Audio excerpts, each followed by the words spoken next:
किसी छोटे से गांव में दो भाई आसिम और अली अपनी दादी के साथ रहा करते थे। गांव पहाड़ों के दामन में आबाद था, जहां हर तरफ हरियाली और खूबसूरती का राज था। गांव वाले सादा जिंदगी गुजारते थे और जंगल से लकड़ियां और फल लाकर अपनी जरूरतें पूरी किया करते थे। आसिम और अली को जंगल में घूमना बहुत पसंद था।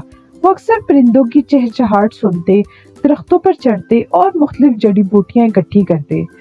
इनके वालिद एक जंगल के माहिर थे, जो कुछ साल पहले एक मुहिम पर गए थे और वापस न लौटे थे।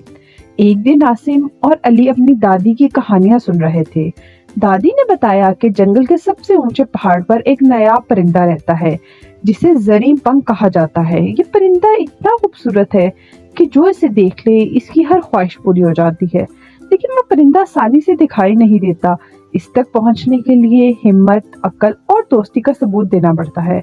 आसिम ने अली की तरफ देखा और बोला कि हमें जरी पंख को देखने जाना चाहिए। अली थोड़ा घबरा गया, लेकिन भाई की हिम्मत देखकर कहने लगा, हमें दादी की नसीहत याद रखनी चाहिए, ये आसान ना होगा।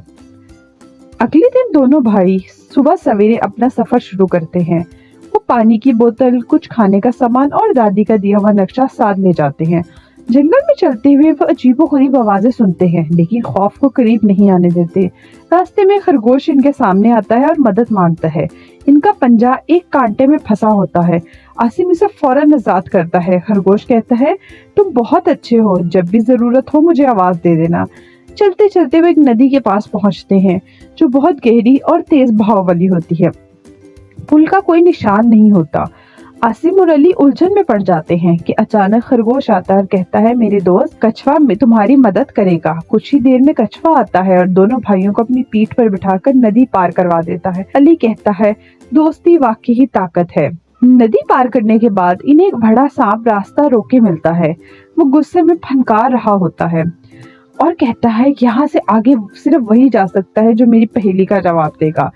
सांप ने सवाल किया, ऐसी चीज जो सबको बांट दो लेकिन फिर भी खत्म ना हो।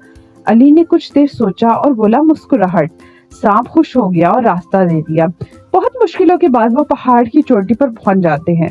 वहां दरख्तों के बीच एक रोशनी सी चमक रही होती है, जो जरी पंख होता है। जरी पंख सचमुच सुनहरी रंग का परिंदा था और एक शाख पर बैठा हुआ था। परिंदे ने कहा, तुम दोनों ने अपनी हिम्मत और दोस्ती की ताकत से यहाँ तक पहुंचकर साबित किया कि तुम खास हो।